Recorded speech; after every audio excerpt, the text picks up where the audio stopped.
working as a missionary for several years. And until I had a complete burnout, I didn't know that I needed psychology at all. And discovering psychology, I was saying, but why didn't we know all this? Why didn't they teach us Psychology 101 in the university here in Nigeria, as they do in other places? But so here we are. This is the main reason why I went to study psychology, the integrated part of it. So I'm going to share my screen with you.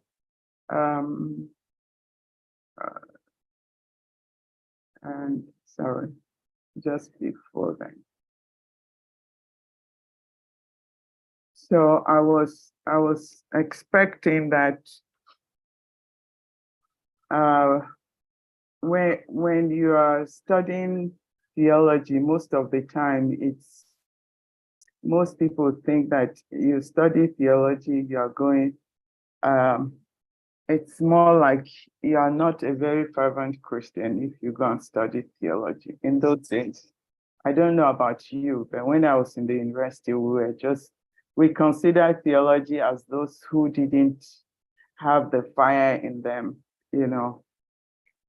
But I have seen that in order to be grounded, we need to understand what God is saying to us, even through what seems to be mundane.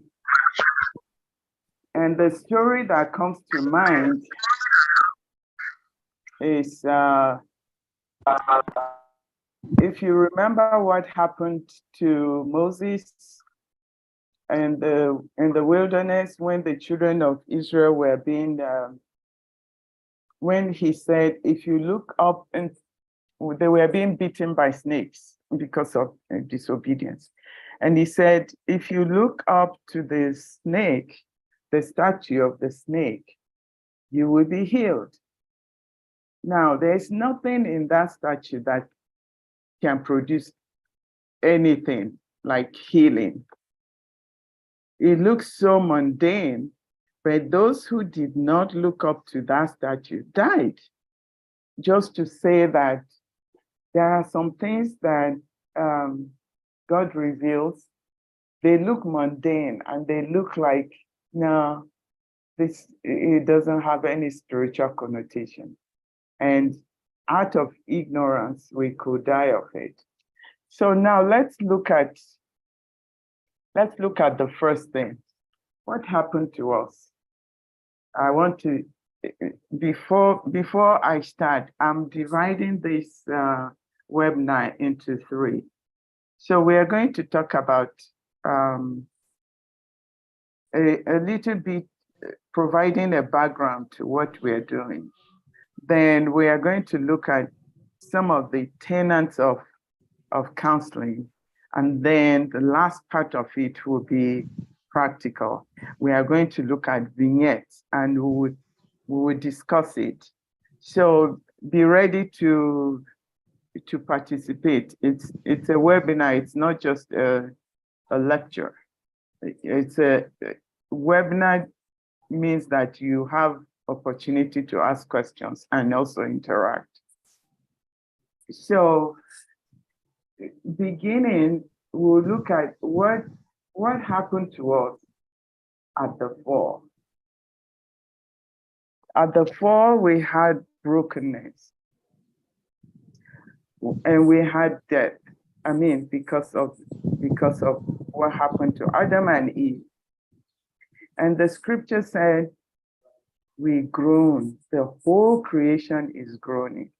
Every family on earth, every family is groaning.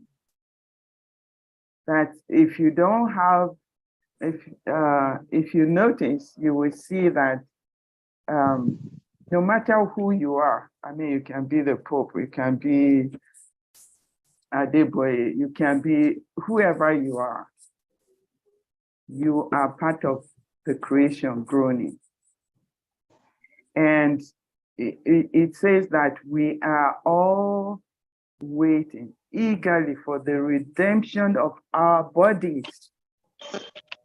Something happened to our body. It's not by accident. The fall means that there's a consequence for the fall, and the consequence is what is happening to our bodies. So when somebody has diabetes, when somebody has hypertension or has cancer, it is part of the fall. It's the fact that something happened to us at the beginning, and our bodies are waiting for this redemption. That includes, different families have different things. Your family may not have hypertension, but may have diabetes. Your family may have some mental illness. It's part of the brokenness that happened at the fall. Now, let's look at how God revealed himself in order to deal with the situation we are in order to deal with the fall. He said, he revealed himself in two ways: the general revelation, and you can read those scriptures. You can't look at what God has created and not know that he's trying to teach us something. And if you notice, you would see that whatever science is discovering is what God has already put there for them to discover. So, for example, somebody is ill, and God gave the knowledge for us to find out what the illness is and how it could be treated. It's part of the general revelation. And then you have the special revelation, which is through Jesus Christ, which leads to the redemption of our souls. Now, the redemption of, the general revelation is to cushion our, the fall, the groaning. And so, for example, today you don't have to go by foot from Ibadan to Lagos. You can go by car in order to cushion your groaning. Today, of course, you want to connect with your family, you can pick up your phone. Now, you need to separate the life of the scientist from science. The life of the scientist said, oh, there is no God. Oh, we did this by ourselves. That does not mean that what he has discovered is therefore something of an atheist, because God put it there. And the knowledge he has to even think that there is no God, God gave it to him. The intelligence he has. So the general revelation can be compared to, the statue that Moses put up there and said, those that look at it, they would live. But those that do not look at it, they will die. So when you are sick, although when you are sick, although you also you pray about it, you also go to the hospital. There are times that, of course, the Lord will say, I want to heal you divinely. But he has also made that provision through the general revelation. Now, let's look at the way our African culture looks at revelation, illnesses. I don't know about your own culture, but generally, the culture I grew up in, when somebody has an illness, the question you ask is, who did it? not what happened or why, what is the cause of this. The who, I think you understand, because I usually say that the culture I grew up in is it's in Niger State, Nupe culture. My mom is Nupe, and they were always, I've never seen somebody who died of a natural death. Am I the only one thinking that way? No, yeah, it's usually that, oh, don't you know, somebody did this. They said it was that person, and there's always a witch in every family. Somebody is doing somebody something. And so, especially when you have a physical illness, there is an external responsibility. That is to say, it's not your fault. For example, if you have cancer, people will come to your aid and say, oh, you need help. So people will run around, they will bring money, they will help you. But what happens, our own interpretation of mental illness, like, can somebody tell me what we think about a mental illness, the difference between a mental illness and physical illness in the African worldview?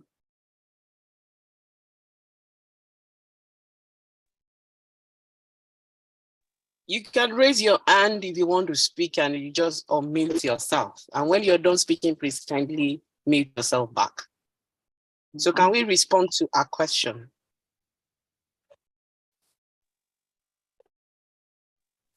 Can I say something about it, please? Yes, sir. You have the floor. Okay. In the African context, mental illness, people perceive people with mental illness as if they have been attacked in a spiritual way. Everything about mental illness is attributed to a spiritual influence and is being stigmatized. Correct. Yes. Thank you. So there is no way that anybody would, with mental illness, okay, it's external in a way because they think it's the spirit that is affecting the person, but then it's internal that the person has some responsibility to get out of it. And so when the person is not getting well, the person is blamed for not getting well. That is to say, the first point of contact when somebody is mentally ill is to take the person to a prayer house, to call the pastor, or to call the shaman or babalao or somebody like that to help, because it's always seen as spiritual. Now, what do you think? Do you think pastoral care, do you think mental illness is caused by spiritual attack? And how do you distinguish between mental illness caused by spiritual attack and mental illness that is natural? Anybody can answer. Can I contribute to that, Ma? No problem. Okay. Yeah. Mental illness comes in diverse ways, and we have different types of mental illness. For example, in the African context, in European nature, where I work, there's something we call perinatal, whereby a woman will give birth and might just develop an instant hatred or dislike for the child. If it's in African context, especially Nigeria, we believe that this woman, she has been bewitched by, maybe she's from a polygamous setting. The husband has some other wives. They say, oh, it is those other wives because the child he has is the first male child in the family.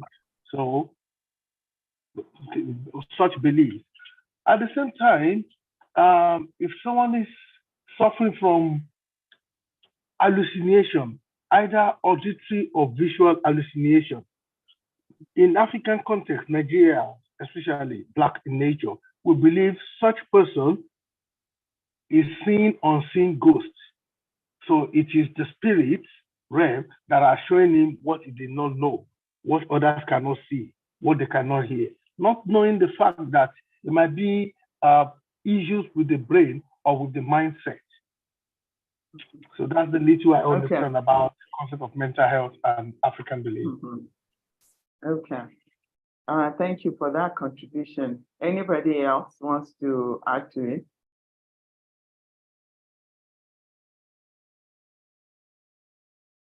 Kindly unmute yourself if you want to add to the discourse. Okay. Adeyemi Oba, you have the floor. Unmute yourself, please.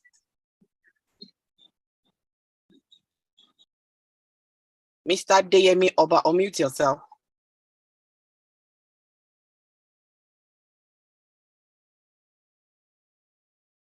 Okay. Maybe he's having trouble with it. I don't think it's on again. You can continue. Yeah. Okay.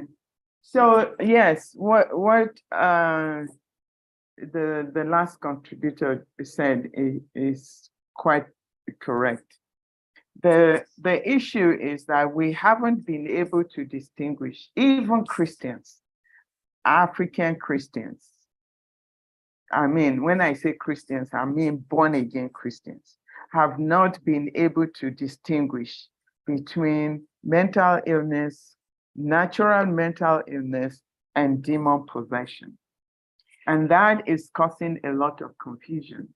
So immediately, I mean, the general population or members of church, if they are having that struggle, of course, everybody, it's understood from the African traditional religion that every mental illness is due to demon possession. Now we have carried it, we like it or not, we have brought it into Christianity. So, I mean, unconsciously, we have brought it into our Christianity. So much so that we don't see anything else happening to this person. We'll say something like, oh, you can take them to the hospital, but I know that, you know, he's cooperating with the devil. That's why he has not been delivered. I've heard such things. But the truth is, a lot of times, okay, before I say that, so mental health, because it's so stigmatized, people don't want to go to the hospital. And it's just the lack of understanding, and that includes Christians. And because it's not just the mental health not going to the hospital. Have you met pastors, Christians who say, I've never been to the hospital all my life. I've always been well. I've never been. It's a sense of pride. And it's that going to the Christian worldview about divine healing. Divine healing is completely what, I mean, of course, the Lord wants to heal us in a miraculous way.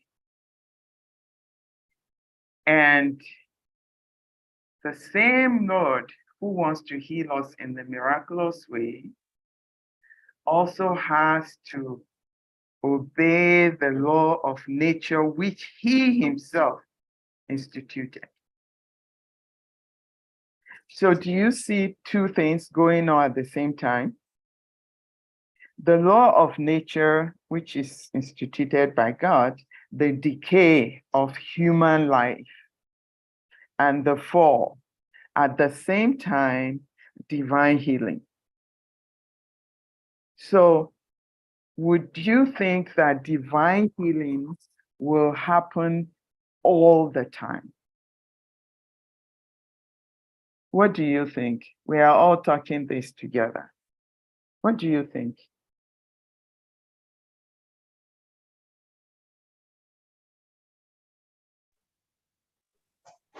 Good evening, everyone. Yes, good evening. Sure. God did made a promise to heal, but at times when we get sick, the way we also use our body that God has given us is contributory to what ends up happening to that body. Much as God is ready and willing to heal, we also have to obey his word. We have to obey the laid down rules on the way we use that body. At times, people fall into maybe a mental health issue, either by depression or what have you, when we have too much or too many things burdening us and not taking those things to the Lord. Or when we take those things to the Lord, we allow those things to be there. And when that is not done, the capacity of our body at times to absorb some things may become too difficult or too heavy for our body or our mental health. And then some of these crises happens. Unfortunately, like you said in the course of the discussion, there are people who say, oh, I've been a Christian, I've never been to the hospital, and I don't think, I don't have any reason to go to the hospital, I don't use paracetamol, I don't use this. There have been cases of people who have health issues, and then they just fate it. I'm a Christian, I believe in healing. However, the times when a little help, a little medical help might just help resolve the issue. And as a pastor, I've also seen people being secretive and they end up dying. Let me stop there for now. Yes, you have touched some points that I was trying to, I'm coming to. The fact that God does divine healing. It doesn't cost him anything to do divine healing for everybody. But he also knows that he is the same person who put the natural laws. He cannot change the natural laws to become divine healing completely. He cannot. He would not. Let me not say he cannot. He would not, because he's the same person who has set the rules of the natural, the course of nature. And so, for example, if you see, Jesus didn't heal everybody. He was there. There were sick people. In fact, you can read it in Luke 4. He said, there were so many widows, yet the Lord sent Elijah to this. There were so many lepers in Israel, yet he sent, to heal Naaman, meaning that it's not everyone that will have divine healing. And that's where the discernment comes. And we cannot escape the fall, because that's why we are waiting for the redemption of our body. And if he has provided something to cushion us, and we refuse to take it, then we'll be like the children of Israel who were in the wilderness. The Lord said, look up, and you will be healed. And they say, no, what will the serpent do to us? A statue, he can't do anything. No, and they died. So just the story that you're saying, that people become so secretive, and we don't know that we have carried our African traditional religious beliefs into Christianity. And that's why we hide our illnesses. Oh, if I tell people the enemy will attack me, what is the power of Jesus in you? Is it so small? Can it withstand the enemy that is around you? And then the last speaker touched the very important subject. I think a lot of the healing that we are asking God for, if we begin to be good stewards of the resources God has given to us, half of the healing we are looking for, we would not be looking for it. And when I say stewards of the resources, the body he gave you, you are going to give account for that body. It's not just money or property. The body he gave you, how are you using it? Say, oh, I mean, in Capro in those days, we are very much like, we are trained to die because we are missionaries. We use this body, like Paul said, I pomel this body. So yeah, don't take care of the body. And then we fall sick. And then we go to, we are using faith. How can God allow? I was one of such people. When I had my burnout, I said, it's not possible. I mean, Moses didn't have burnout. Paul didn't have burnout. And God said to me, he said, some of the things you are doing, I didn't ask you to do them. That's why you are burned out. Because a lot of times we are trying to impress people. We want people to think we are very spiritual. So you say you are going for a time out to rest, and then you fast all the time. You cannot remember that God sent Elijah. Elijah should have been fasting and praying. God said, no, you have done so much. Eat, sleep, eat, sleep, eat, sleep. That we feel we can't be spiritual if we are eating and sleeping. Who said? The person who made your body? I mean, remember that he is not the Egyptian taskmaster who will ask you to produce bricks and not give you the hay that you need. So the divine healing we are looking for, a lot of it he has already given to us if we do our own part. And when we look at the mental illness, most of the mental illness is in the gene. Sorry, it's in the gene. It doesn't come out until there is a high level of stress. You see somebody with schizophrenia, it may not be the immediate family, but it may be along the line. Say, but we don't know anybody who has schizophrenia. It's possible, but it's usually that it may be 7 generations down the line.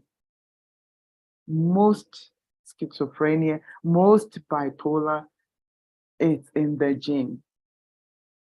And for the person cannot be blamed, except probably that the person is put in a very stressful environment and it came up. It's the same thing as diabetes, as high blood pressure. It could be running in your family, but you were not taking, I mean, maybe you didn't know. And then a stressful situation happens, and then it blows up. And then they say you have high blood pressure and you are ashamed of it. So the thing that I'm trying to address here is that it's not a shame. It's not a case of I am weak. Somebody who has schizophrenia is not weak.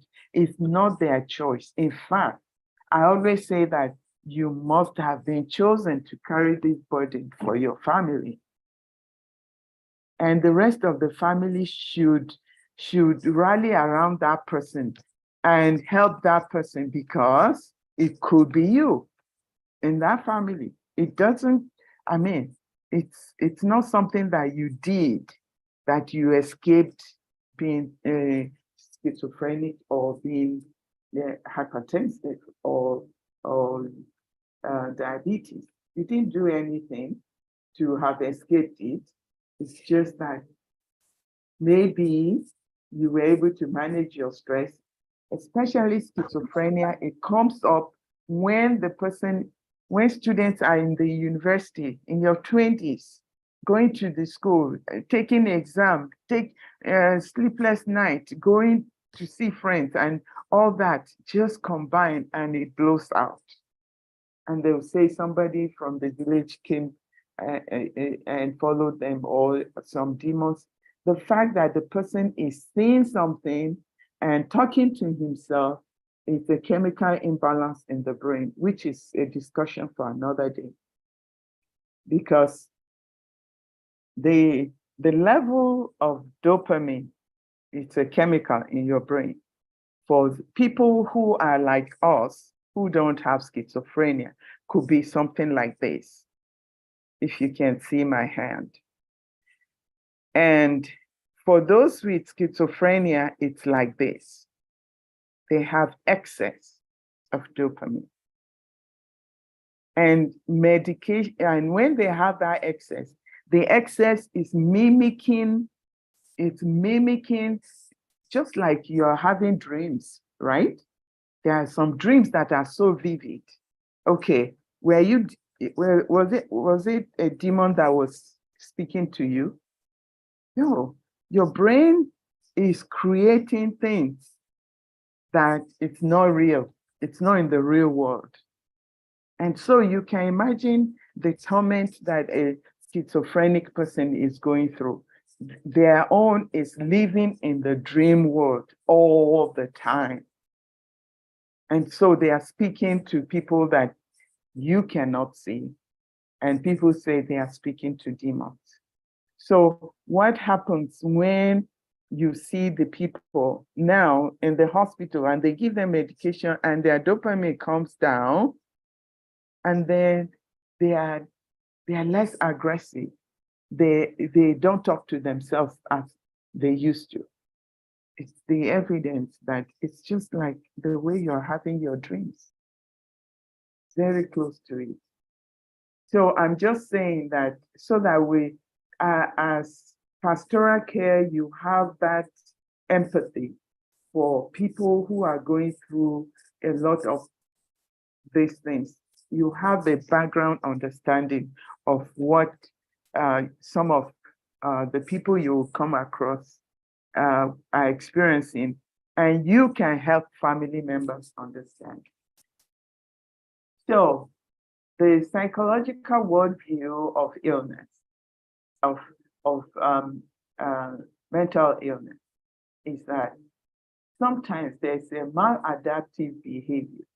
So for those who are counselors, we are looking at people who their maladaptive behavior is what has created problems for them.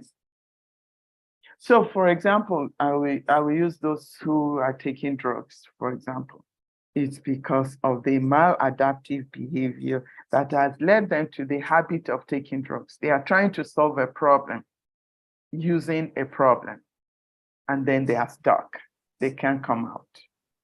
Or psychological behavior, believe that somebody with chemical imbalance in the brain, for example, the person who is depressed and is in bed will not get out of bed.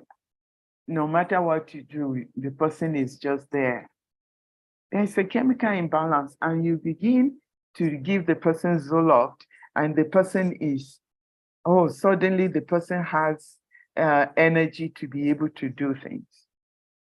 And that goes for suicide. When somebody is thinking of suicide, the first thing you will notice is that the person cannot think straight. He just thinks that, my life is finished. There's no point living. And you say, how can you think like that? How can you say your life is finished because of one issue or something that has been happening and it's the state of helplessness the person has gotten into. And anybody that eventually commits suicide somewhere, there's a chemical imbalance in their brain, and they became very impulsive, and then they killed themselves. So psychological worldview also look at the level of function. If you are schizophrenic, for example, or maybe depressed, and you are able to function, they said, so you probably don't need anybody to help you. But when you see that you are not able to get to your potential, that's when you will need counseling. That or something is blocking you, you are feeling frustrated, you are feeling stuck, and you find that there are patterns. When you are doing counseling with the person, you are looking at the pattern that the person, I noticed that each time you get stuck, or each time you face an obstacle, you run away. And that's why now you are thinking of leaving your wife because you're stuck. You are looking for those patterns in the person's life to be able to help them. So psychology believes that through therapy, the people will be able to discover those patterns. And when there is necessary, medication will help them to get to a level where they can now participate in therapy. Okay. So now, talking about integration of, we have already talked about the science, and it's not a case of, it is not science or theology, but theology and science. In fact, research shows that those who are religious are psychologically more balanced than those who are not religious. Somehow religion has a very high impact on the psychological well-being of Christians, especially. So now, let's look at the difference between advice and counseling. Maybe before we go into it, can somebody tell me what the difference is?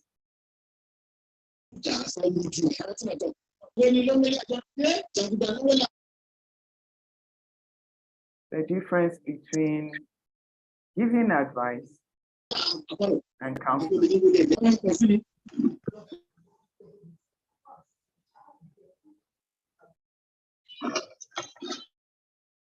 You can just unmute yourself and respond. Okay. The difference between advice and counseling. When you give advice and give options for the person to pick from, the person is not under strict obligation to take to advice you give. But when somebody comes for counseling, one, there is a problem. Two, the person is willing to open up and talk about those issues. Three, the person is also willing to plan a way forward, and then be ready, as you discuss with the person, to follow options that are given in counseling. You're having this issue. Well, you have to do this, you have to do this, you have to avoid this, you have to reevaluate this, and then the person is willing. But if the person is not willing, he has come for counseling, but is not willing to follow what could be of help to him in order for him to either come out of the situation he or she is, or to reduce the prevalence of what the person is going through. For example, somebody who, when he or she thinks so much about money, I want to pay this bill, I want to pay that bill, he runs or she runs into the level of being schizophrenic. He goes to the hospital, and then you now begin to guide, look, you think too much about this, you run after issues like this, why don't you let go? If the person is willing to just have a minimal incidence of crisis, and the person must be willing to follow that, that's counseling.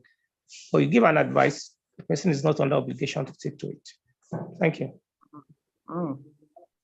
Okay, okay. Anybody else? For me, I think Hello. Go ahead. Yeah, in my own opinion, I think counseling is leading someone to a solution. It's a kind of joint work between the counselor and the counselee. You lead the person. You are not necessarily telling the person what to do, but you lead the person to solving the problem.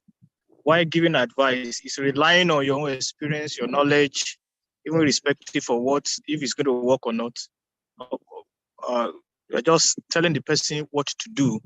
But I think counseling is more of leading the person by way of a mutual understanding of. That's just my own. Okay. Thanks for sharing. Yes. Angela, who has the hand raised? Yeah. Angela, yeah, you have the floor. Okay, are you hearing me? Yeah, we can hear you perfectly. Yeah, so I would just simply say advice is like you are providing a solution by the way. But when you talk of counseling, it's like you are with the person and you follow the person through the case. That's all I want to say. Okay. Yeah, thank you for sharing. So the thing about advice, I mean, what makes you can see it from this slide is that counseling is a process of getting to the root of the problem. You're not just, it's not, that's why it takes time. You're trying to, what is this person saying? Something is going on here. Or somebody, maybe husband and wife, they're having issues and they come to you. You are giving advice. It's a one-time thing. You know, you can say, okay, when you go home, now this person, don't speak when this person is speaking. You can give those things, but you haven't solved the problem. So counseling goes to the root of the problem together with the client, not you, because the client is the one that has, how would I say it, the power. It's their life. You can know their life more than them. So it's together with the client, you try to get to the root of the problem. So like I said at the beginning, this is not a seminar that we can talk about all this. We can get to the end of it, but I'm just giving you a taste of it. It involves having somebody discover themselves and making amends where necessary. They need to discover. It looks to me like you are most of the time, you get really upset when things don't go your way. Say, no, I don't think so. Say, well, this is why I said that. When it didn't go your way, you went upset the other time. And now you are getting upset. So it looks like maybe it's something to reflect. I may be wrong. So you've touched a point that the person will go and reflect over so that they begin to have a self-discovery of themselves. And then counseling requires high level of skill. Advice does not. Counseling also empowers the client. You provide them with skills. So next time when you're struggling with decision making, why don't you do the pros and cons so that it can help you, because you get stuck each time that you want to take a decision. So you are giving that client a skill on decision making so that next time they don't have to come to you. But on the contrary, advice is usually the current situation, and that's it. And you're providing your own personal experience. like I said, advice does not require skills, and advice makes the client dependent on you. So next time the client will come, so what do you think I should do?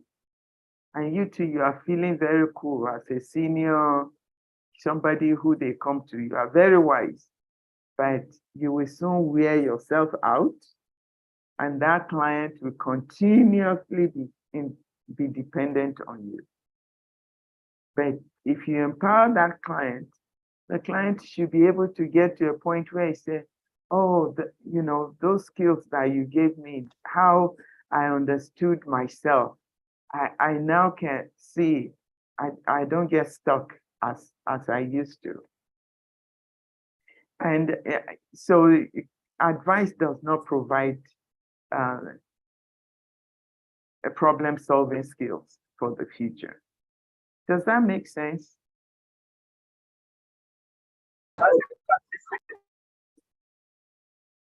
Yeah. So I want to talk about just some non-negotiables in counseling. So active listening. We'll talk about active listening very soon. Empathy. Can somebody explain to us empathy? What do we mean by empathy? You can unmute yourself if you want to answer our speaker's question. Adedoto Kila, your hand is raised. If you want to say anything, unmute yourself. Yes, please. Thank you very much. Okay. Empathy is trying to understand one's situation without being sympathetic. Show an understanding, but don't attach emotion. So don't be sympathetic. That's my own understanding of empathy. Yeah, thanks for that. Anybody else wants to add to it? For me, empathy is putting yourself in the shoes of that person, and then probably asking yourself, if I'm in these shoes, what kind of help do I need? So what kind of help do I have to give this person? Okay. So yeah, empathy is usually like, if I'm the one going through this situation, what will I be feeling right now? For example, I say, my husband just left me, the children are crying, I am not, I don't have a job, I depended on him all this while and he has left me. The first thing that the woman will need from me is recognizing what I am feeling at that point. And you can say, oh, okay, maybe we should go to the church and the church will help you. Yes, that's providing a physical need, but you have not gotten to the base of how she's feeling. That's why she's coming to the counselor. Anybody in the church, the welfare committee could do that. It doesn't have to come to you for that. What is coming to you for is understanding how I am feeling at this point. And you say, wow, I'm sure, your husband leaving you in the midst of this, you must be devastated. Say, oh, in fact, I just felt like I can't sleep.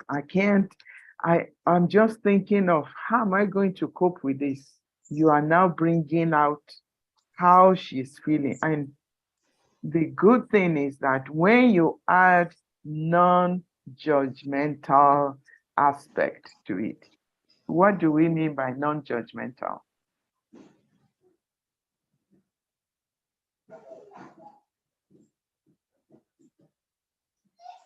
Okay, anybody in the house want to answer the speaker's question? Moraki or Oloyede, your hand is raised. Hello, Yes. ma'am. Yes. Yes. Not to be judgmental, because usually what we discover about most counselors is that when somebody comes to you with that kind of problem, the first question you want to ask is, what did you do wrong? Mm. And that kind of question can, because while you are talking now, I was asking myself, somebody like that comes to me, I'm likely going to say, what happened?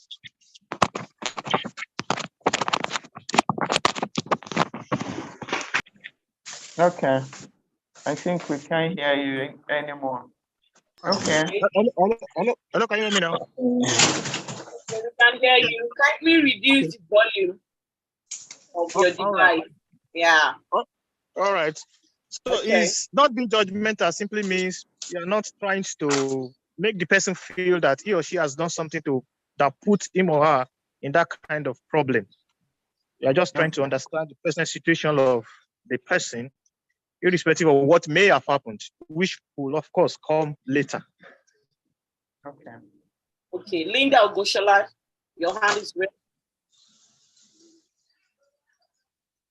Linda Ogoshola. Okay, I don't think she wants to say anything. You can go on. Okay. Yeah. So most of the time, anybody who is coming to you for counseling, believe it or not, is already judging his or herself. He doesn't need you to add to. You are there. It's like, I am for you, just like the Lord. I'm for you. I'm not against you. So the first thing, I'm not going to go into, oh, you did this, and so you see the consequence. You started taking drugs, and now you see where you are.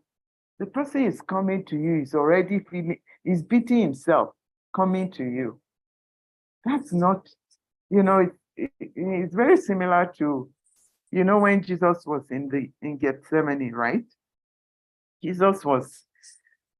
Before then, Jesus had told the disciples that he was going to die, and he was going to die on the cross. But when Jesus was in Gethsemane, the Bible says he went to Peter and said, can't you wait with me? My soul is sick as unto death. Peter could have said, but you told us now it's for this reason you came. No, that's not what Jesus needed at that time. What Jesus needed was support, not truth. There are times that when truth is not the most important, it is support. It's, are you with me? Can you help me with this burden I'm bearing? And not tell me what I did wrong or how I should have behaved. I'm not there for, that does not help me. It doesn't change things. So we always talk about confidentiality, and we are going to do some of the vignettes about confidentiality. So I will leave that. Do no harm. Do no harm to your client. And in America, when we talk about do no harm, it's not just maybe giving a wrong advice, but even sexually attracted to your client. Be honest. It's not going well. You must have somebody, another counselor and pastoral care person that you can open up to and say, I don't think I'm going to refer this person to you. I don't want to get into trouble. Because it's normal that when you are meeting with somebody for a long time and you are supporting the person, and the person has not gotten such support, the tendency for sexual attraction is there. It could happen. It's not always, but it could happen. And being honest to yourself, or to if the client that is sexually attracted to you, or you attracted, you refer the person immediately to another person, because do no harm.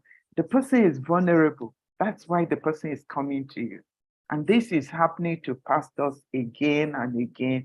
they don't realize that the person is coming to you at their place of vulnerability. And because you are off guard, you get yourself messed up. So they build relationship, and building relationship does not mean that now we are now friends without boundaries.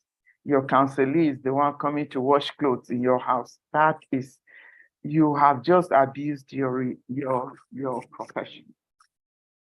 And then responsibility, integrity, and justice, and professionalism, keep boundaries.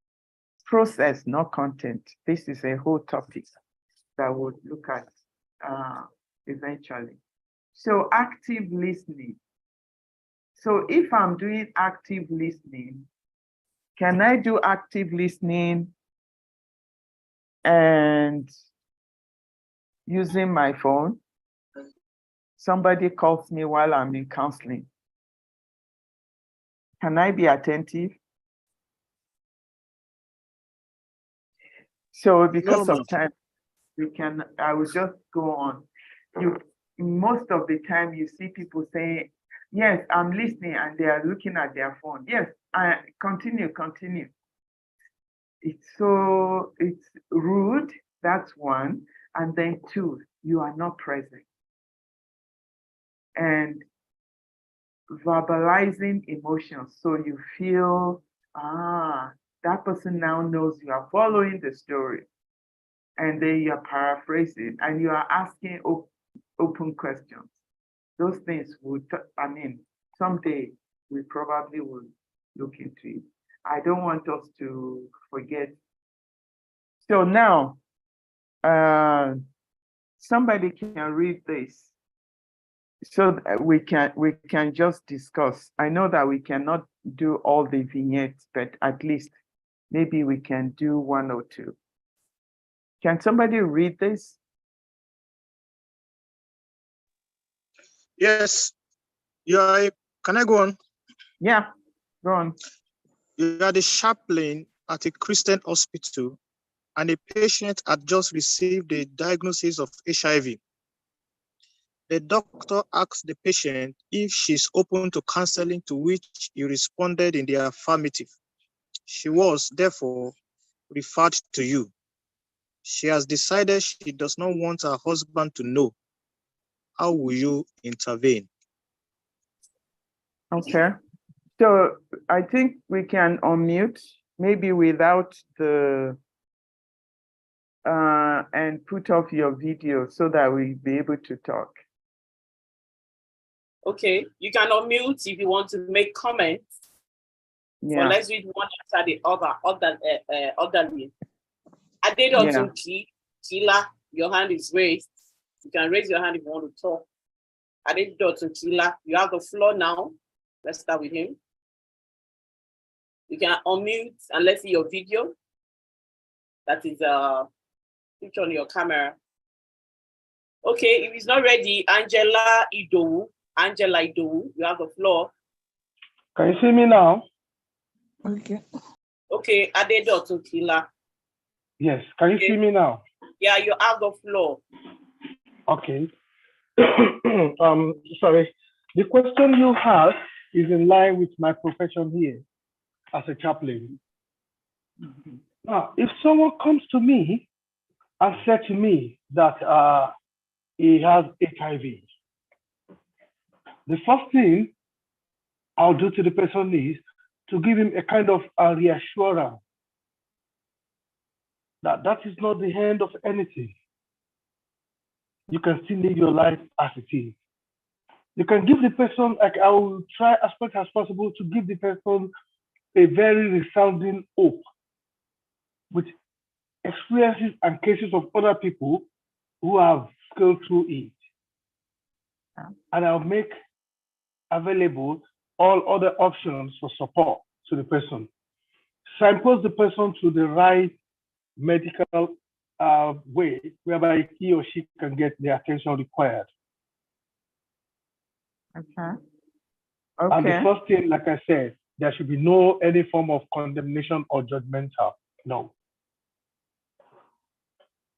Okay. What about the fact that she does not want her husband to know? On the aspect that she does not want the husband to know, there is a law in United Kingdom that says that there are 3 questions before you can say you're keeping any information in between you and your client.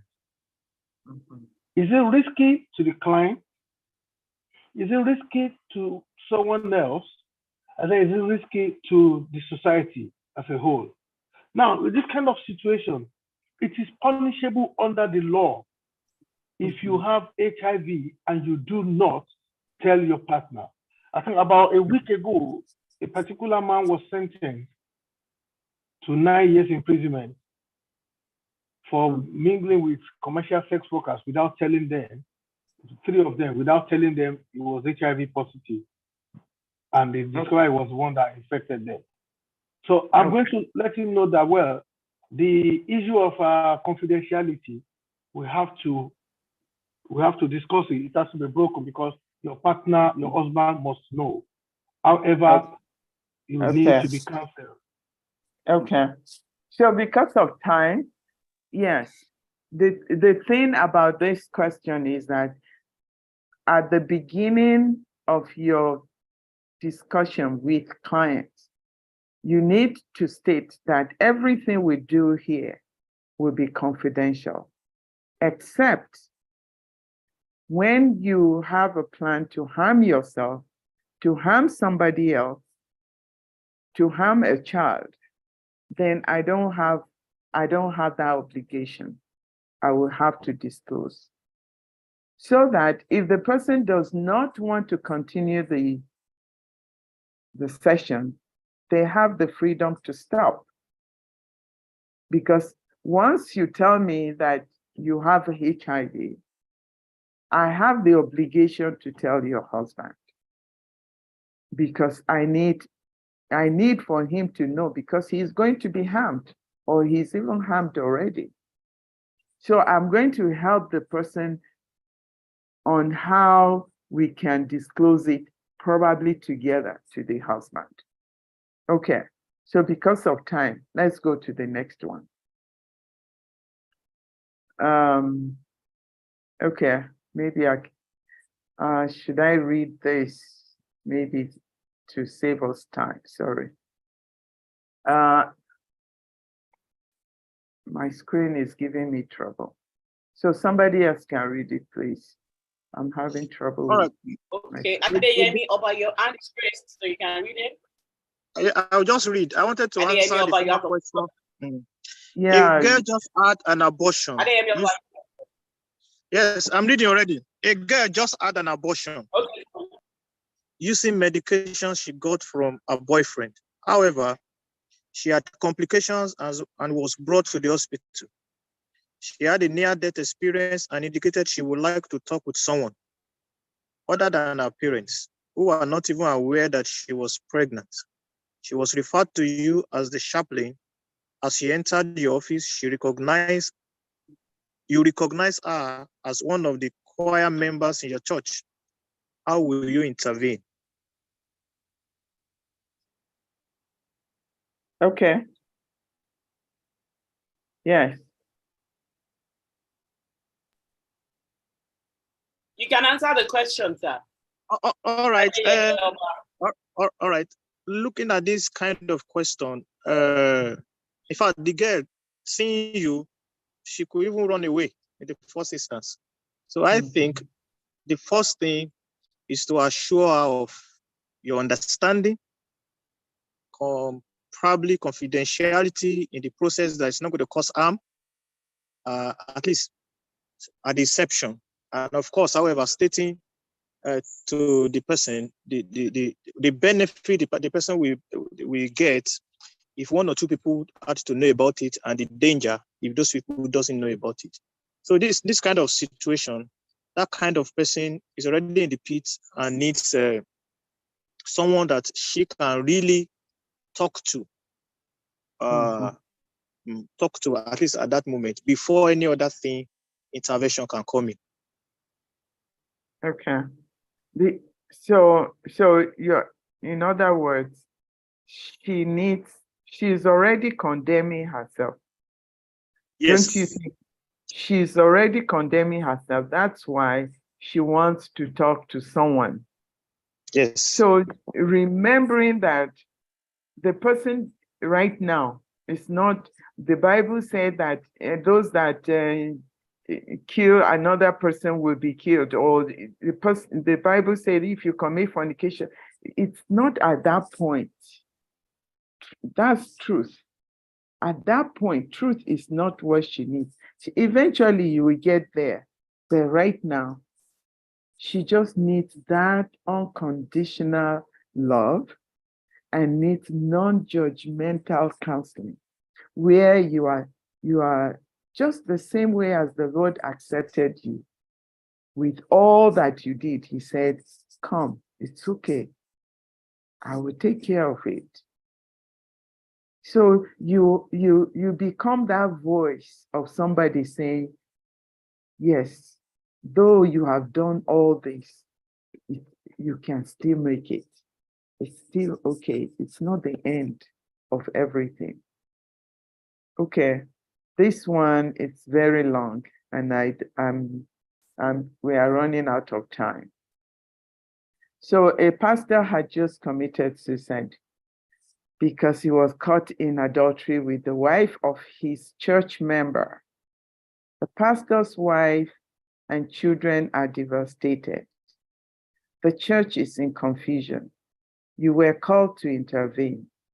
The couple whose wife was involved in the adultery happens to also be a family friend. How would you intervene?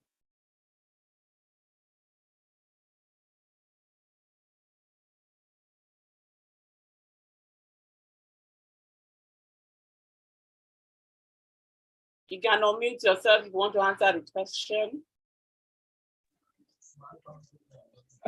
It looks a bit complex.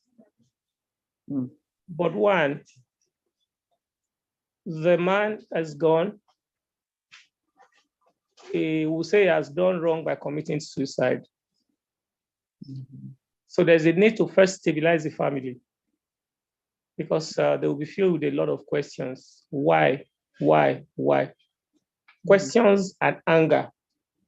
So I think one will first start by doing a separation between the family who was, in quote, the victim, or the lady that she committed adultery with, then his own immediate family. One, they need assurance, because the stigma of being said, oh, that's the child of that pastor who committed suicide. That's the wife of that pastor who was involved in adultery. The tendency for the wife to begin to ask herself, what have I done wrong? What did I not do that I ought to have done? And on and on and on. And it will take a while to be able to come to that point. But one of the key issues there is that there must also be willingness to first forgive themselves. That's the wife and the children, because the tendency is for the wife to feel that maybe she also contributed to her husband becoming adulterous. So there's that part of her speaking out and then forgiving herself. The person that is gone is actually gone.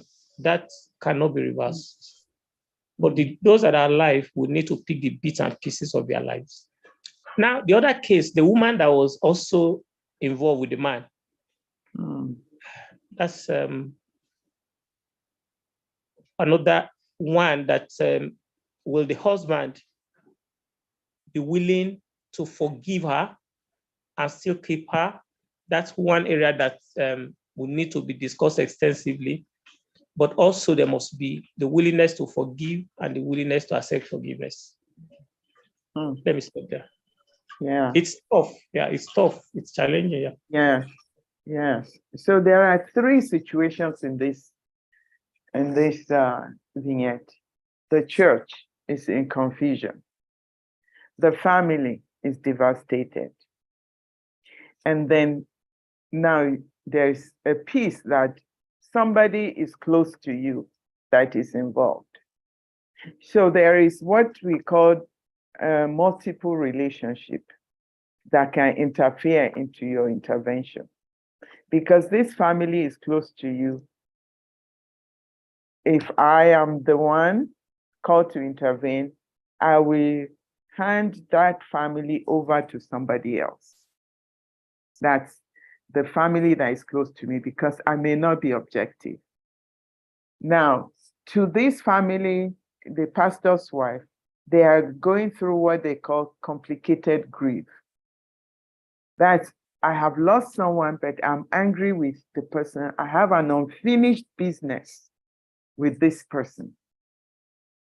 So you are dealing with that. And then the church is the crisis of faith. So you are separating those. There is a level of multiple relationship here that you will have to take care of. So separating the issues and not just diving completely and say you are taking over. And sometimes it's good if you can go with another person, especially when you are dealing with the church. Okay. So this is, I will do this one and I'll stop. The son of a member of your church was brought in from the university because he had stopped going to classes. The father told you the boy talks to himself and is sometimes violent towards his mother. He quotes scriptures and sometimes says he's Jesus and people should listen to him. The father came to you for help. He wants you to talk to him and help him. He also hinted that he thinks what the boy's experience is an attack from the devil, who is using one of his aunts in the village, who everyone knows in the village as a witch. How would you intervene? Hello, can I go on, please? Yes. Okay, yes. Mr. Diem, you have the floor. Well, I think this one goes beyond being a pastor. Because someone who is violent, what do you want to tell that kind of person? I think the work of the pastor, prayer is one, which does not necessarily have to involve the patient. So I think that kind of person should first be taken to the hospital for medical attention. So when that kind of person calms down after some time, then counseling can come in. Why in that process too, you are intervening spiritually in case you don't believe it's a medical problem or you believe it's a devil at work. Even if it's a medical problem too, prayer is not out of it. So I think that's what I would do. Yeah. Okay. So it's there. The reason why I put this is that so you know your limit. I mean, if you are doing deliverance, that's something else. But as a pastoral counselor, you need to decide as an association how you want to deal with demon possession. If you think somebody is demon possessed, or what your theology of demon possession is, you need to establish it so that you can distinguish. Because at this point, the boy that is coming from the university. I can tell you that these are all signs of schizophrenia, symptoms of schizophrenia, and he needs to be taken to the hospital. Most likely by the time he's given medication, he may be able to even go back to school. So you know your limit and you stop there. I think I'm so tempted to use this last one. Just a minute.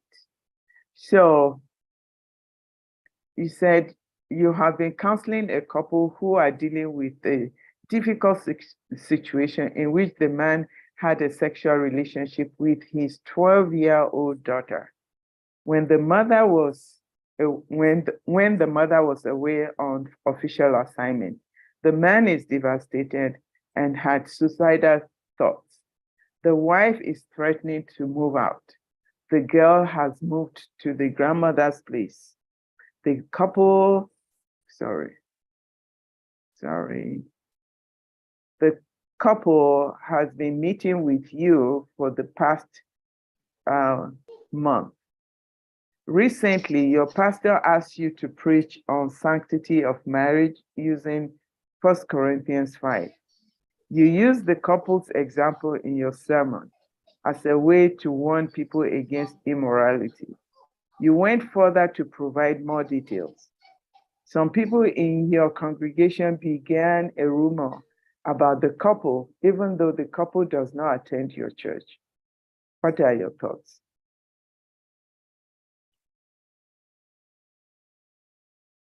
Okay, let's be quick about it because of time.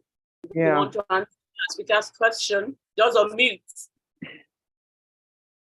Unmute yourself, or you raise your hand so I can call your name. Please, when you unmute yourself, just introduce yourself first before you start. Okay, I think I have one person's hand raised. Okay, Mr. Ade Jotunkila. Yes. You have the floor. You have the floor, sir. All right. Thank you very much. On this particular issue, number one, the pastor has breached the rule of confidentiality. We are not supposed to cite personal examples on the pulpit. You can just generalize, but don't be specific. I mean, pointing to a particular person.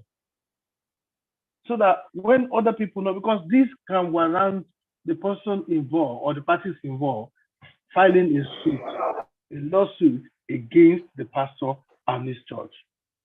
And then are you trying to condemn the person involved, something they've done and they believe is easy, it's not open to everyone. By so doing, they might be ashamed to go around people, they might be ashamed to go to work. A lot of things can happen, and this can lead to stigmatization. Stigmatization at times often leads to suicide or not wanting to go to where the precise help can be sought. That's my take. Yeah, okay. So you can see the man already has suicidal thoughts. It would be callous of me to use them as example, because remember we say empathy. Put yourself in the shoes of these people. If you are the one, would you want your story to be told to people? That's the level of confidentiality. We haven't talked about how confidentiality even extends to your spouse. That is to say, the fact that you are a counselor does not mean that you need to share information about your counseling to your partner. The reason being that your partner does not have the obligation to keep confidentiality. You are the only one. The pastoral care person is the only one that has the obligation for confidentiality. So it's just for us to know that how high your confidentiality, you are the one carrying the burdens of people. You can talk to another pastoral care person, but you don't have to talk to somebody who is not in the pastoral care circle about your client. Okay, and that will be the end of our discussion for now. If you have questions. Thank you so much, Dr. Ahmed. You have really fed us well intellectually, theologically, and I believe that we've really, I've really learned a lot as a person in the issue of counseling. I'm an information professional. I'm not a counselor. Yeah, but at least I've been able to pick fundamental issues when it comes to counseling.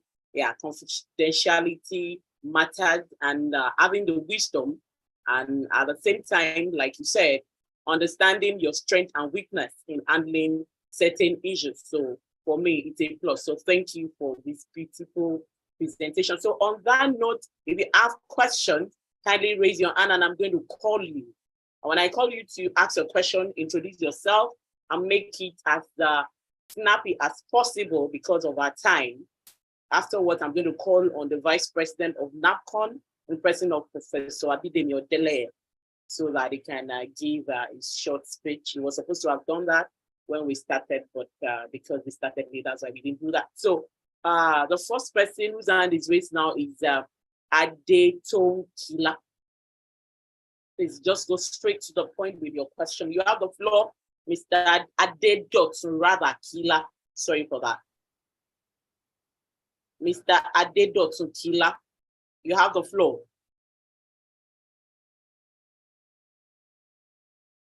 Okay, Mr. Adedotun Kila. While we wait for him, there's the link to attendance in the chat area. Kindly ensure that you fill the form because that is what we are going to use in the issuance of certificates.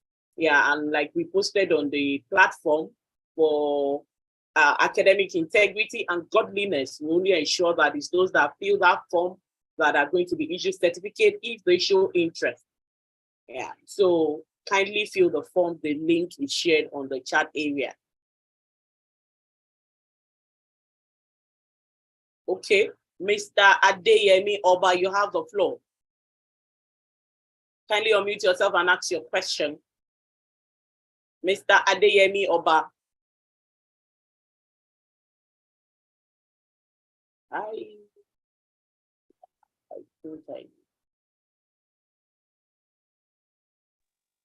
Mr. Adeyemi Oba, hello. unmute yourself now. Yeah. My name is Adedotun Kila. Okay. I tried to unmute myself before, but the link is not allowing me. You have the floor now. Okay. Now, I have a question, and I will try as much as possible to make it as short as possible. There are two couples.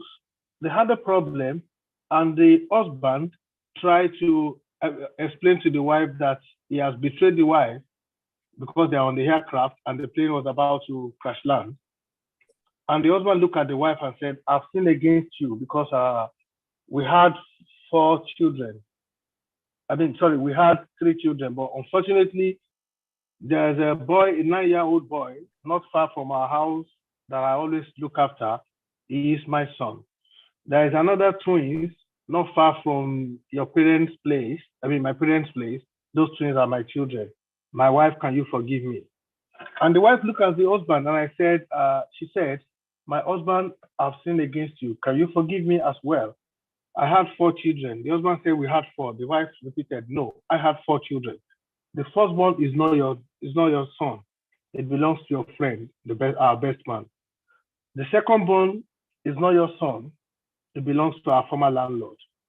The thirdborn, that's the girl, is your daughter. But the fourthborn is not your son.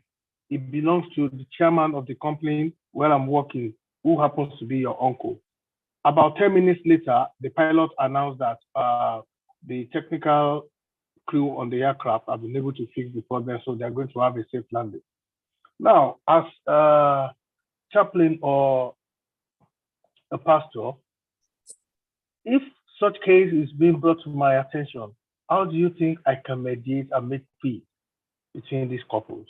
Thank you.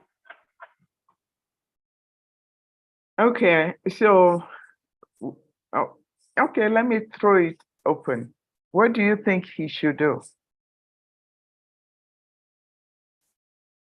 Okay, Doc has thrown the question open, so you can unmute yourself and let's hear your views about the question Mr. Adedotun Kila has.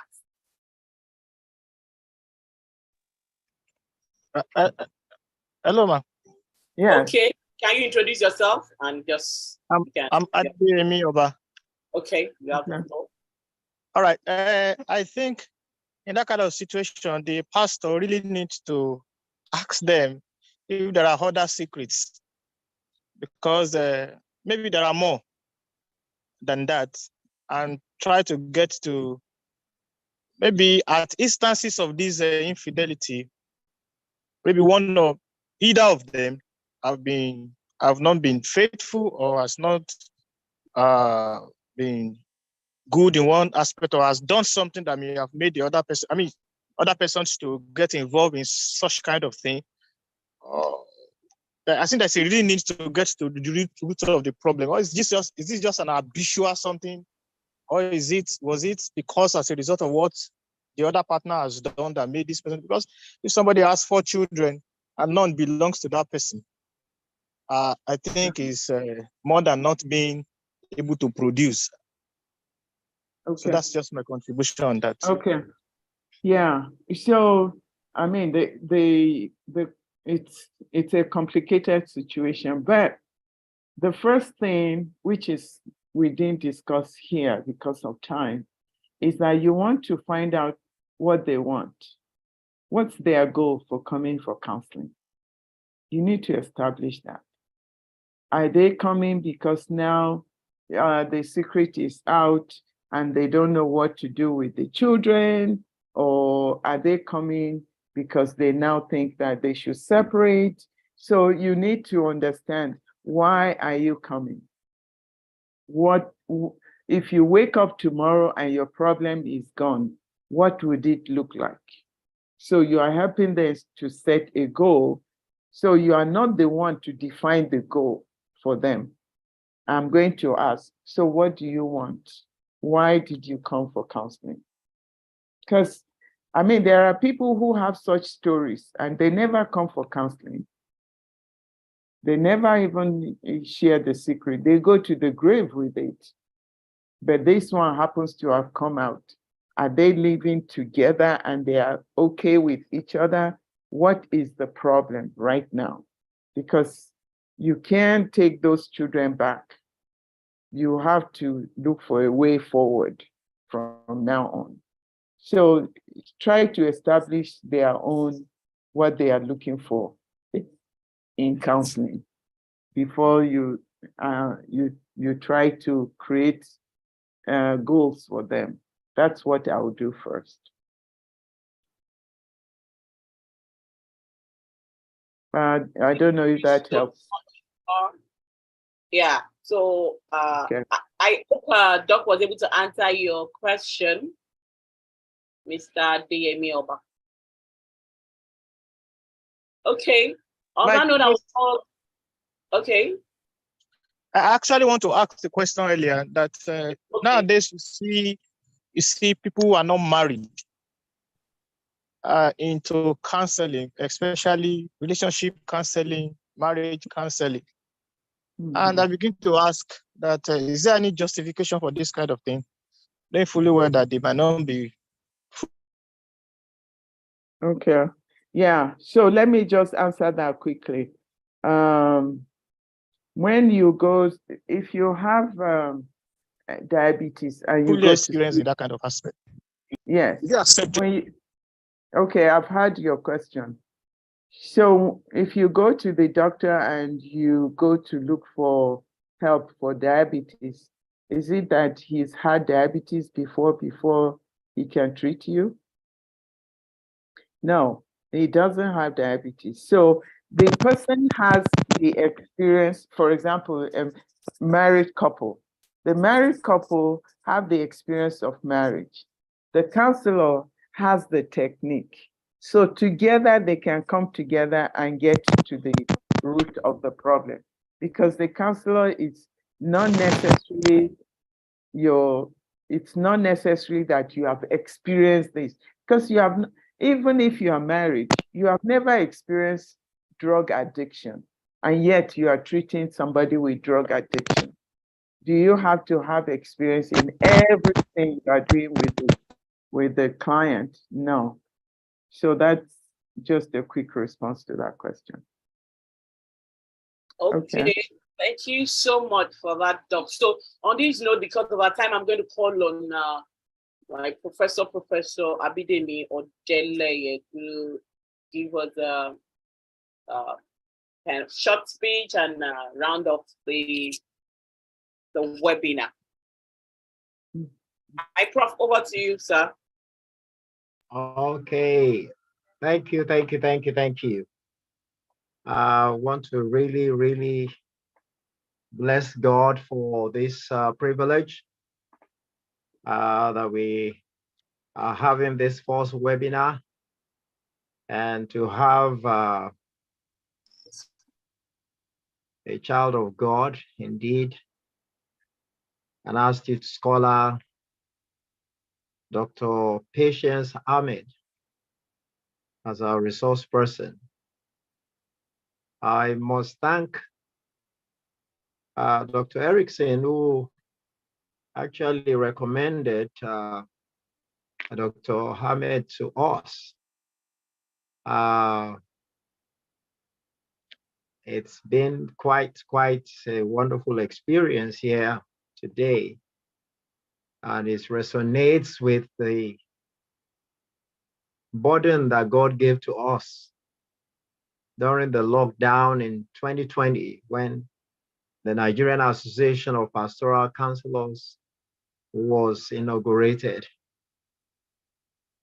And this burden is that as long as humanity is sourced from God,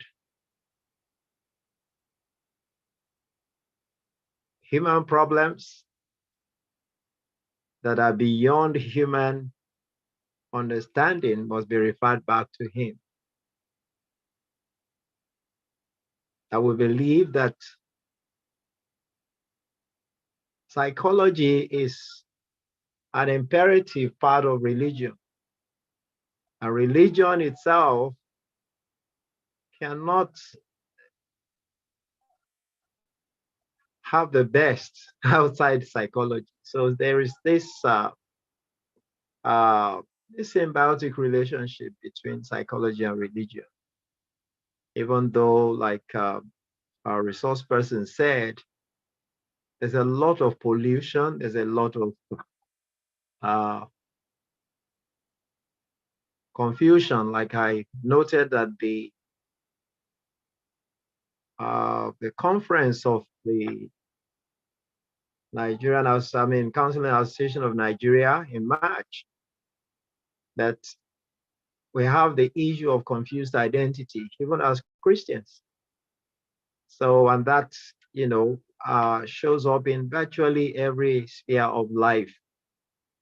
Our core beliefs, which again we see showing up. Dr.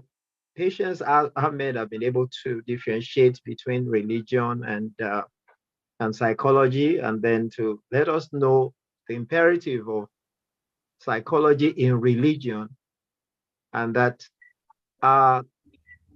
religious people they have generally better psychological competencies than those who are not religious.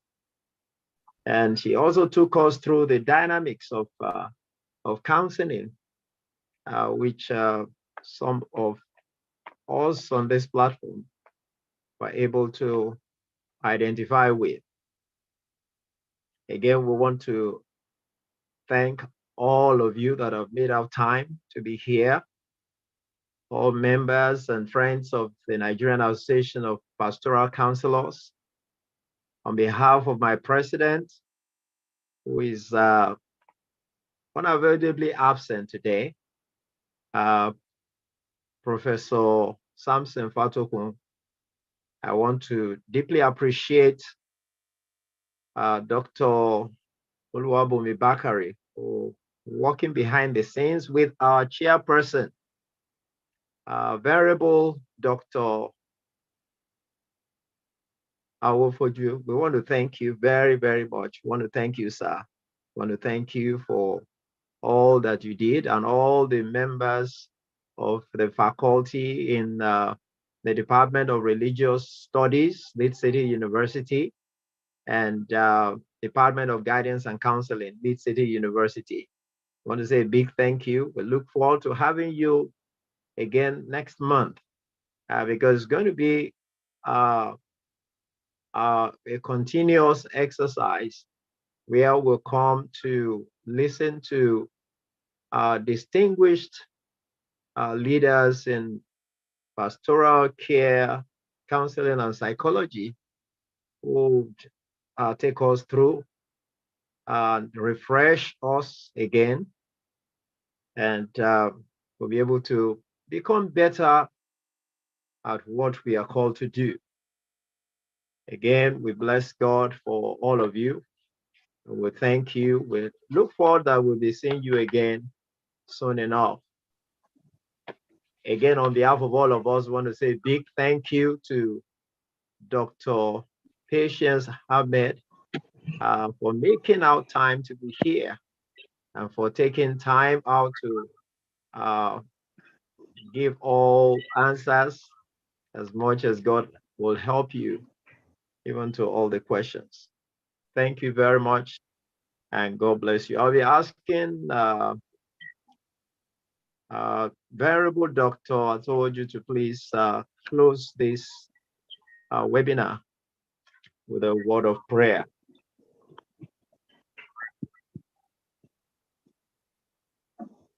Thank you so much, Prof. So, Dr. Atowoju, if you're in the house, word of prayer, closing prayer. Okay. Can we actually have someone to give the opening prayer, closing prayer rather, if he's not in the house? Dr. Adetunji, Dr. Emmanuel Adetunji should be able to do that for us, please. Dr. Emmanuel Adetunji, you have the floor, sir, to give Let us pray. Okay. Let us pray. Our Heavenly Father, we thank you for how far you have led us in this webinar. Thank you for the resource person which you have endowed with your knowledge and understanding to impact us with many, many things which we cannot buy with our money. Thank you because of what you have gained this evening. Your name may be exalted in the name of Jesus Christ. Lord God, we commit our spirit, soul, and body into your able hand. Lord, in your power, continue to uphold us in the name of Jesus Christ. Amen. In this sacred work you have given unto us, Lord, may we never derail in the name of Jesus Christ. Amen. Ability to do more than what people can imagine, continue to give unto us in the name of Jesus Christ. Lord, as we guide people into the way of eternity, may we never be cast at the end of the life.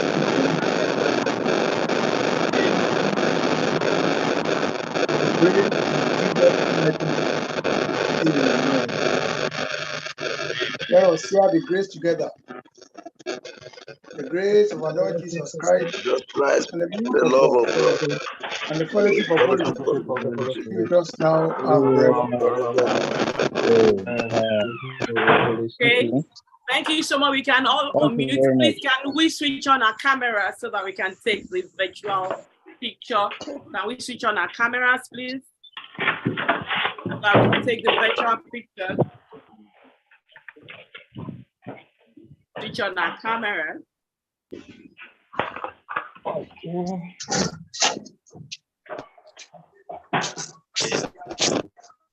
Okay, let's switch on our camera.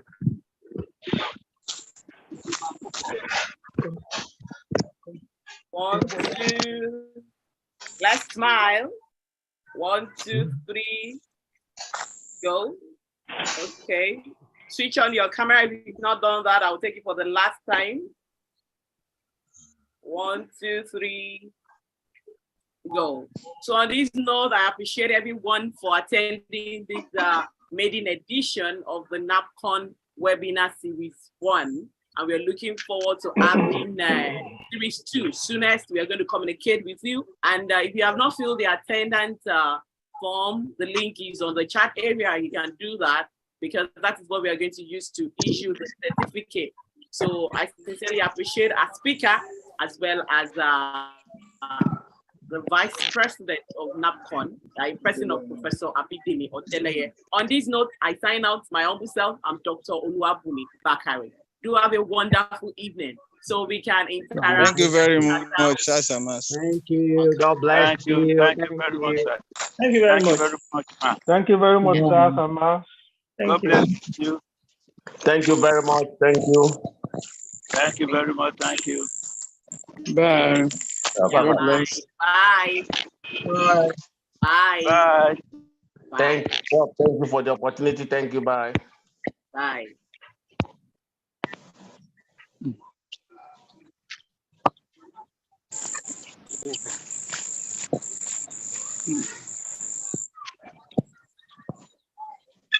Where my brother?